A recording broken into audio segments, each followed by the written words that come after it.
আসসালামু আলাইকুম। বাংলা সংবাদে সবাইকে স্বাগত জানাচ্ছি। আমি চিন্তিয়া হক। শুরুতেই সংবাদ শিরোনাম। আসিফ মাহফুজদের ন্যূনতম নৈতিকতা থাকলে পদত্যাগ করত, বলছেন নূর। এদিকে ক্ষমতা দখলের পায়তারা করছে বিএনপি, বলছে এনসিপি। জানাবো ডক্টর ইউনূস পদত্যাগের বিষয়ে ভাবছেন, বলছেন নাহিদ ইসলাম। জোটভুক্ত হয়ে যে কুমির ডেকে আনছেন তা আপনাকেই খাবে, বলছেন আসিফ মাহমুদ। এবং সর্বশেষ জানাবো অন্তর্বর্তী সরকারের পদক্ষেপে ঝুঁকিতে মৌলিক স্বাধীনতা। শুনছিলেন সংবাদ শিরোনাম, এবারে বিস্তারিত। আসিফ মাহফুজদের ন্যূনতম নৈতিকতা থাকলে পদত্যাগ করত, বলছেন নূর।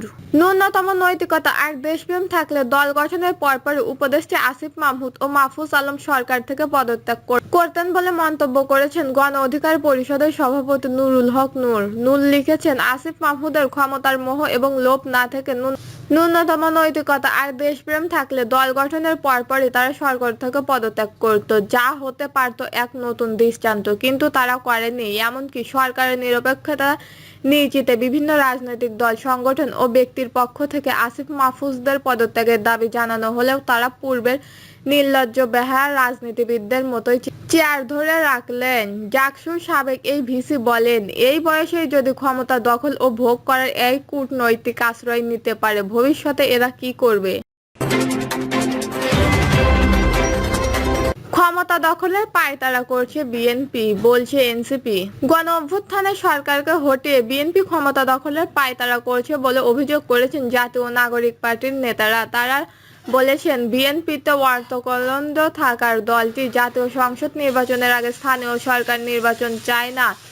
এ দল গণ অভ্যুত্থানে সরকারকে হটিয়ে ক্ষমতায় দখল করার পায়তারা করছে। সমাবেশে এনসিপির কেন্দ্রীয় যুগ্ম সদস্য সচিব নিজামুদ্দিন বলেন, নির্বাচন কমিশন শুরু থেকেই একটি রাজনৈতিক দলকে খুশি করার পক্ষপাতিত্বমূলক আচরণ করছে। ফ্যাসিস্টবাদী আমলে বিতর্কিত আইন গঠিত সেই ইসির পুনর্গঠন করতে হবে। ইসিকে জবাবদিহিতে আনার জন্য স্বাধীন সুপ্রিম জুডিশিয়াল কাউন্সিল গঠন করতে হবে। বিএনপির ঘোলা পানির মাছ শিকারে নেমেছে বলে মন্তব্য করেন এনসিপির যুগ্ম মহাসচিব। বাংলাদেশে আরেকটি 1-11 আনতে চায়। 1-11-এর মাধ্যমে বাংলাদেশকে অচল করার পেছনে যে বিচার বিভাগ ও নির্বাচন কমিশন, সেগুলো ঢেলে সাজানো হচ্ছে। এনসিপির যুগ্ম মুখ্য সংগঠন আলী নাসের খান বলেন, বিএনপির মতো দায়িত্বশীল বড় দল জুলাই গণ অভ্যুত্থানের হত্যাকাণ্ডের বিচার চায়নি, বরং কিভাবে আওয়ামী লীগের পুনর্বাসন করা যায় তা নিয়ে সর্বদা তারা ব্যতিব্যস্ত। ডক্টর ইউনূস পদত্যাগের বিষয়ে ভাবছেন, বলছেন নাহিদ ইসলাম। বাংলাদেশের অন্তর্বর্তী সরকারের প্রধান উপদেষ্টা অধ্যাপক ডক্টর মোহাম্মদ ইউনূস পদত্যাগ করতে পারেন এমন খবর পেয়ে তার সঙ্গে দেখা করেছেন জাতীয় নাগরিক পার্টির আহ্বায়ক নাহিদ ইসলাম। বিবিসি বাংলাকে এ তথ্য নিশ্চিত করে নাহিদ ইসলাম বলেন, দেশের চলমান পরিস্থিতি স্যার তো পদত্যাগের একটা খবর আমরা আজকে সকাল থেকেই শুনছি। তো এই বিষয় নিয়ে আলোচনা করতে স্যারের সঙ্গে দেখা করতে গিয়েছিলাম। প্রধান উপদেষ্টা দেশের চলমান পরিস্থিতিতে কাজ করতে পারবেন না এমন শঙ্কা প্রকাশ করেছেন বলে জানিয়েছেন তিনি। বিবিসি বাংলায় তিনি লিখেন, সাল বলেছেন, আমি যদি কাজ করতে না পারি, যে জায়গা থেকে তোমরা আমাকে আনছিলাই, এমন গণ অভ্যুত্থানের পর দেশ পরিবর্তনের সংস্কার, কিন্তু যেই পরিস্থিতি, যেভাবে আন্দোলন, যেভাবে আমাকে জিম্মি করা হচ্ছে, আমি তো এমন কাজ করতে পারবো না।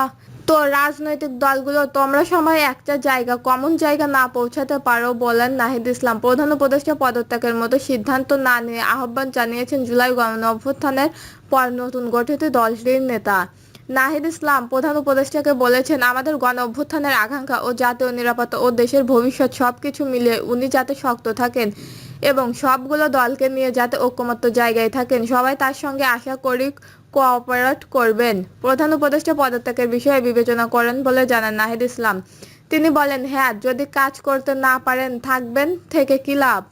এই আলোচনার পর প্রধান উপদেষ্টা নাহিদকে জানিয়েছেন পদত্যাগের বিষয়ে ভাবছেন তিনি। উনি বলেন, উনি এই বিষয়ে ভাবছেন। ওনার কাজে মনে হচ্ছে পরিস্থিতি এমন যে তিনি কাজ করতে পারবেন না। পদত্যাগের বিষয়ে প্রধান উপদেষ্টা এখনকার মনোভাবের বিষয়ে নাহিদ ইসলাম বলেন, এখন উনি যদি রাজনৈতিক দল তার পদত্যাগ চাই। সেই অবস্থার জায়গা, আশ্বাসের জায়গা না পাইলে উনি থাকবেন কোথায়? আজই অন্তর্বর্তী সরকারের 2 জন উপদেষ্টা এবং জাতীয় নিরাপত্তা উপদেষ্টা পদত্যাগ বা অব্যাহতি চেয়েছে বিএনপি। ঢাকা দক্ষিণ সিটি কর্পোরেশনের মেয়র হিসেবে বিএনপির নেতা ইশরাক হোসেনকে শপথ পড়ানোর চলমান আন্দোলন থেকে আজ 2 উপদেষ্টা মাহফুজ আলম ও আসিফ মাহমুদের পদত্যাগের দাবি করা হয়েছে।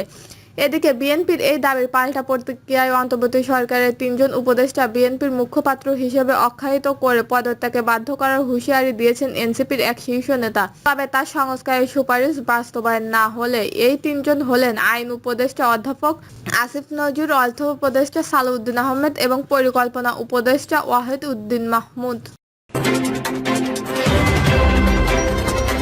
জোটভুক্ত হয়ে যে কুমির ডেকে আনছেন তা আপনাকেই খাবে, বলছেন আসিফ।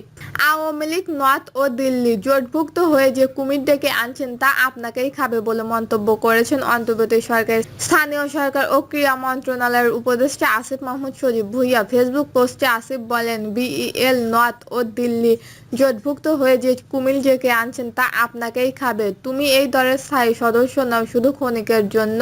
স্থানীয় সরকার উপদেষ্টা বলেন, আমাদের না আছে মরণ ভয়, না আছে হারাবার কিছু। একমাত্র আফসোস গণতান্ত্রিক রূপান্তর আর এদেশের মানুষের ভাগ্য কোনোটাই ইতিবাচক পথে যাবে না আর কি। স্বপ্ন দেখে স্বপ্ন ভঙ্গের কষ্টই বোধহয় এদেশের ভাগ্য। অন্তর্বর্তী সরকারের পদক্ষেপে ঝুঁকিতে মৌলিক স্বাধীনতা। মানবাধিকার সংগঠন এইচআরডব্লিউ বলেছে, বাংলাদেশ অন্তর্বর্তী সরকারের সাম্প্রতিক কিছু পদক্ষেপ মানুষের মৌলিক স্বাধীনতা মারাত্মকভাবে ক্ষুণ্ণ করার আশঙ্কা তৈরি করছে। বিচার ব্যবস্থার সংস্কার ও গুরুত্বপূর্ণ মানবিক লঙ্ঘনের জবাবদিহিতা নিশ্চিত করার অঙ্গীকার থেকে সরে এসে নোবেলজয়ী ডক্টর মোহাম্মদ ইউনূস সরকার ক্ষমতাচ্যুত শেখ হাসিনা ও তার দল আওয়ামী লীগের সমর্থকদের অধিকার দমনের চেষ্টা করছে। প্রকাশিত Bangladesh review laws and protect human rights standard শিরোনামের এক নিউজ রিভিউ এইচআরডব্লিউ এইসব কথা বলেছে। নিউজ রিলিজে বলা হয়েছে, 12 মে অন্তর্বর্তী সরকার সন্ত্রাস বিরোধী আইনের একটি কঠিন সংশোধন ব্যবস্থা করে আওয়ামী লীগের ওপর অস্থায়ী নিষেধাজ্ঞা জারি করেন। এই নিষেধাজ্ঞার ফলে দলটির সমর্থক সভা প্রকাশন ও অনলাইনের বক্তব্য প্রচার করা যাবে না। একই সঙ্গে পূর্ববর্তী সরকারের আমলে ব্যাপক আকারে ছড়িয়ে পড়া গুমের ঘটনাগুলো মোকাবেলা প্রস্তাবিত আইন ও আন্তর্জাতিক মানের সঙ্গে সংগতিপূর্ণ নয় এবং অতীতের অপরাধের জবাবদিহিতা নিশ্চিত করতেও বাধ্য। গত 5 আগস্ট ছাত্র জনতার আন্দোলনে শেখ হাসিনা সরকার ক্ষমতাচ্যুত হয়। এই বিক্ষোভে 1400 মানুষ নিহত হয়। ডক্টর ইউনূসের নেতৃত্বে অন্তর্বর্তী সরকার একটি অবাধ ও সুষ্ঠু জাতীয় নির্বাচন অনুষ্ঠানের আগে গণতান্ত্রিক নীতি, মানবাধিকারের প্রতি শ্রদ্ধা, পুনরুদ্ধারের অঙ্গীকার করেন। নতুন সরকার বেশ কিছু ইতিবাচক পদক্ষেপ নিলেও সম্প্রতি এই পদক্ষেপগুলো হতাশাজনক। দর্শক, এই ছিল এখনকার সর্বশেষ নিউজটি ভালো লাগলে একটি লাইক দিন, কমেন্টে আপনার মতামত জানান এবং আমাদের পাশে থাকার জন্য বেল বাটন অন করে রাখুন। ধন্যবাদ।